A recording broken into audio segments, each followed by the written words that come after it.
RAM prices have been insane. Driven by the rise in AI, it is causing massive disruption to the GPU, cell phone, PC markets, and more.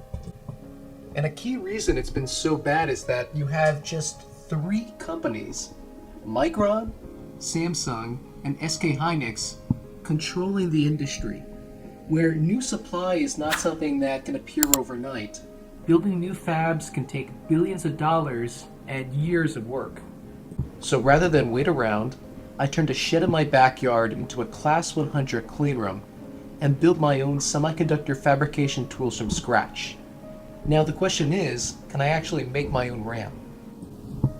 To start, how does RAM actually work? If we take a look and we zoomed in to one of the chips on a stick of RAM, what we would find are tens of thousands of rows and columns that make up an array, where each intersection has a transistor and a charge storage capacitor. The transistor acts as a switch, while the capacitor acts as a battery. When I turn on the transistor, it switches on the current and charges up the capacitor, storing 1 bit of information. I can then turn it off and hold the charge there.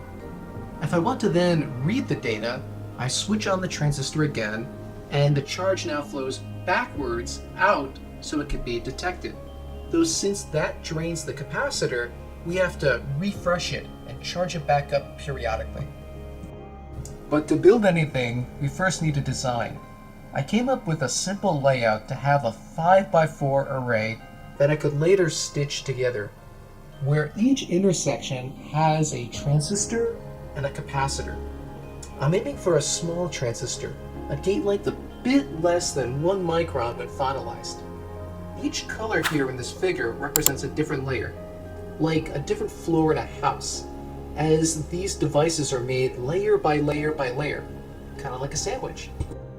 Silicon is the starting material for making RAM, where here I take a whole wafer and then cleave it down to smaller workable chips, where with a diamond scribe, silicon nicely cleaves along certain crystal planes, kind of like a box with a bunch of 90-degree angles. Now, after cleaving, there may be some debris on the wafer, so I use a solvent cleaning process with acetone and isopropanol alcohol. This is meant to remove some of the particles off of the surface, as well as being able to dissolve any organics that may exist there. It doesn't have to be perfect, because later on our next step, what we're going to do is we're going to convert the surface from silicon to glass anyways. The silicon chips are next loaded up into a furnace and heated to 1100 degrees Celsius or 2000 degrees Fahrenheit.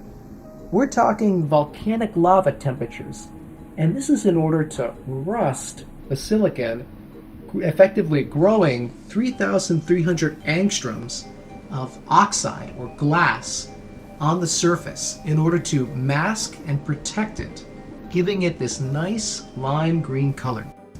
With a layer of glass now on our silicon chips, it can be a little tricky in order to coat different materials, so I first apply lift-off resist. I coat that onto the surface. Now this is normally meant, hence the name, for lifting off metal layers, but I find it actually works fantastic as an adhesion layer. This is then baked at 170 degrees Celsius for 5 minutes. Now, photoresist, or photosensitive patternable film, can be easily spin coated and spun onto this adhesion layer. After coating, it's baked at 100 degrees Celsius for 2 minutes to remove some of the excess solvent. The photoresist uniformly forms a thin film on the silicon chips, which is a little bit thicker than 1 micron. Photoresist acts as a patternable masking layer. UV light is used in combination with the mask, where the mask only allows light to pass through designed openings and shine onto the photoresist, exposing it. The UV light generates a photoacid, which when you take the sample and put it in a developer solution, which is basic, the acid and base neutralize each other, generating a salt which is dissolved away. Basically, wherever you shine light, photoresist is now removed. So you have photoresist everywhere except for where the UV light illuminated. We use our first level from our design, where the mask blocks light everywhere except for where our design is. The microscope stepper system has objectives which then shrink this pattern down right to where our sample is going to be. The higher magnifications further shrink that design down until you can't make out the submicron features. We can see the design through the eyepieces and the camera, where custom software controls the focus and exposure. The areas exposed to UV light are developed with our robot friend for better uniformity and ultimately removed, forming our patterned photoresist. Using the photoresist layer as a mask, the patterned areas are dry etched, where we selectively remove that glass layer to get back down to the silicon surface. With the etching step complete, we no longer need the photoresist mask. So the photoresist is stripped in heated DMSO. Weird enough, people actually take this as a form of medication? But the semiconductor industry actually uses it as a strong solvent to remove photoresistant LOR. So this leaves us with windows now in our 3,300 angstroms of oxide, or glass, on silicon. We did this as the oxide itself acts now as a high temperature mask for our next step, which it involves forming the source and drain of our transistor. You can think of the source and drain as effectively the input and output terminals for our switch, where the gate, or switchy part, will be later formed in the middle. We accomplish this by introducing dopants into the material in these windows here, and that makes these regions highly conductive input outputs. And this is by adding phosphorus into the silicon. So how in the world do we do that? How do we add phosphorus into the silicon? So there are a number of commercial products that do this. The industry also makes use of ion implantation, but that is ridiculously expensive and it's too large of a footprint for a shed. So Projects in Flight actually made a fantastic video on this, making phosphorus doped spin-on glass as opposed to buying it. I tested the solution first on a test piece, where the initial wafer is so resistive that a multimeter can't easily detect continuity. But on a treated sample, it is now highly conductive and kind of working towards degeneratively doped, a very high level of doping, which is perfect. Repeating this on our main chips, we can coat the phosphorus doped spin-on glass, and then we can proceed to bake it, where the temperature is ramped up slowly in order to drive out all the solvents, but not cause undue stress or cracking. It looks good, however, there were a handful of glass precipitates that can form during synthesis. While this shouldn't be an issue, and it's mostly cosmetic, next time the better thing to do is to filter it in order to remove any glass precipitates. I made a calculator in order to model effectively the depth of our phosphorus dopant profile. What's that going to look like? Because what we want is that we want effectively a more shallow profile for what we're aiming for. And to get that, what we're going to do is we're first going to anneal with the phosphorus doped spin-on glass at 1100 degrees Celsius for 5 minutes, strip the spin-on glass in hydrofluoric acid, and then do a drive-in anneal at 1000 degrees Celsius for 10 minutes. With the source and drain, the input-output electrical terminals for our switch, for our transistor, we can now focus on the switch aspect itself, the gate region of our transistor. LOR, liftoff resist, or makeshift adhesion layer, is then coated, because we still have glass on the surface, followed by our photoresist layer, again that patternable layer. We coat both of them again. With these layers down, we can then pattern and form the channel region of our transistor. To do that, we need this layer to be aligned between our previously formed source and drain regions. While we're at it, we're also going to align and expose the area that will form our charged storage capacitor, which is right above our transistors. After development, an HF etch is used to remove the metal oxide between the source and drain, as well as next to the transistor for our charge storage capacitor. This is because the oxide is too thick there, and we want a custom oxide thickness for our gate and capacitor. The channel region of our transistor, the thing that does our switching, is the most critical region. As such, I perform a clean known as a piranha clean, which will viciously attack any organics and most metals on the surface.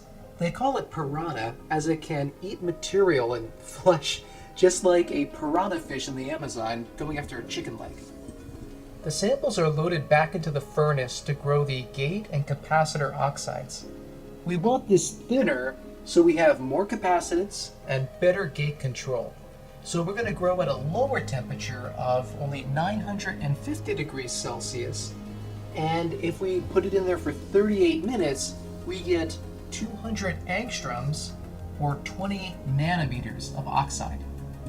This is what the structure looks like now, where we have our gate and capacitor oxides grown again at 20 nanometers, where we still have thicker oxide outside of the device. But because everything is covered in oxide, what we need to do is we need to punch some holes selectively through that oxide in order to later form electrical contacts to the device. More LOR and photoresist are coated and baked, and then the contact cut mask is carefully aligned and exposed, where after development, we're left with some small openings in the LOR and photoresist. HF, or hydrofluoric acid, is again utilized where that can go into the photoresist and LOR openings in order to remove any glass on the silicon surface, thereby forming a nice pathway for electrical connection. For the final level in our device, we need to deposit metal to form the gate of our transistor, electrical contacts, as well as the capacitor itself. To do this, LOR and photoresist are coated and baked, and then we can align and expose the final mask level. Though this level is a bit different than our previous levels, where our previous levels were all focused on removing material. With this, what we're doing now is that we're using the photoresist openings that we have in order to treat them as a stencil combined with a metal deposition process. A good analogy for this is that if we wanted to paint something, such as a handicap sign over here, what we might do is that we might use a stencil, in this case a metal stencil, where we could deposit material by spray painting, for instance, and then when we remove our stencil, we're just left with the design where we want. Well, that's effectively what we're doing here at the nano scale with the pattern that we've created. But instead of spray painting, what we're actually doing is that we're effectively spraying the surface with metal atoms, in this case aluminum here, where the sample is loaded up into my sputter system, where we have argon that hits the metal target, and then the metal atoms fall off and are effectively sprayed, so to speak, onto our sample. So as you can see, the metal has been uniformly coated over the sample, except where there was some Kapton tape at the edges there. So how do we effectively remove our stencil? How do we remove the photoresist layers here? Well, we can stick that in, once again, DMSO and heat that up. It's always cool to see where we can start to see the metal buckle and then eventually start to peel off of the surface. If I apply a little bit of agitation there, we can aid in its removal, just leaving the pattern that we want. Looking at it under the microscope post liftoff process, what we can see is that we can see our complete structure now. We have the transistors, the capacitors, all the connections that we need in order to have our DRAM array. If we were to look at a cross section, this is the structure that we have, and then this is how it matches up to our earlier little cartoon, where we can have current flow and be controlled by the transistor, by our switch, where it can charge up our charge storage capacitor in order to hold a bit of data. Now, as if the shed wasn't enough, Inside in my living room, I have a whole suite of test equipment. So I got my little lab assistant here, and I'm going to fire up one of these semiconductor parameter analyzers in order to look at the results. Because these devices are of course at the nano scale, you can't just attach regular wires easily to them. So for testing purposes, what I have set up here is that I have a number of these micro manipulators with some incredibly fine probe tips in order to feed electrical current and voltage into the device and then be able to read that out. When testing the transistor or switch, I get the following results. Each line represents a different gate voltage, where I can have different levels of current or nearly no current depending on the gate voltage I apply. This acts like our switch, or more specifically, it can act like one of those dimmer switches, where as I turn and adjust, I can tune the level of output power. But for RAM, we could just settle for basic on-off operation. Normally though, in a transistor, current saturates. These lines stay flat. It doesn't shoot up at higher voltages. What we're seeing is a short channel effect known as punch-through. So because the source and drain are less than 1 micron away from each other, as we increase the voltage that we apply, they can effectively merge. And this leads to an increase in current and a loss of gate control. Now, this is fine as long as we operate our devices at lower voltages, but it certainly shows the challenges of scaling. So let's look at the other half of the equation, the charge storage capacitor that we have. So here I have a CV plotter, which is a very sensitive instrument for reading up the capacitance as I scan through and then vary the voltage across the capacitor. Because the capacitor will have a minimum and a maximum capacitance, of course, in which it can store. And that maximum capacitance I recorded as 12.3 picofarads, which is pretty close to the perfect, ideal, theoretical of a little bit less than 15 picofarads, which I had designed for. Looking at them together now as one individual DRAM cell, the transistor can very rapidly and quickly charge up our charge storage capacitor to 3 volts within a couple hundred nanoseconds, which is great. And then it'll hold that voltage on there, but it'll slightly bleed off over time, where we can only hold that charge on there for a little bit over 2 milliseconds before it's completely done for. We need to charge it back up, if not sooner. Commercial DRAM can hold its charge for greater than 64 milliseconds, so in this design it needs to be refreshed at a higher frequency. Okay, this is awesome. First time ever RAM has been made at home. But while you can store data on it, you can't run Doom on it quite yet. This is just a few cells to prove it can work. The next step is to take these cells, stitch them together in order to make a much larger array. Then we can hook it up to a PC. Stay tuned. Massive thanks to everyone subscribed on Patreon who helped support this work. Link below.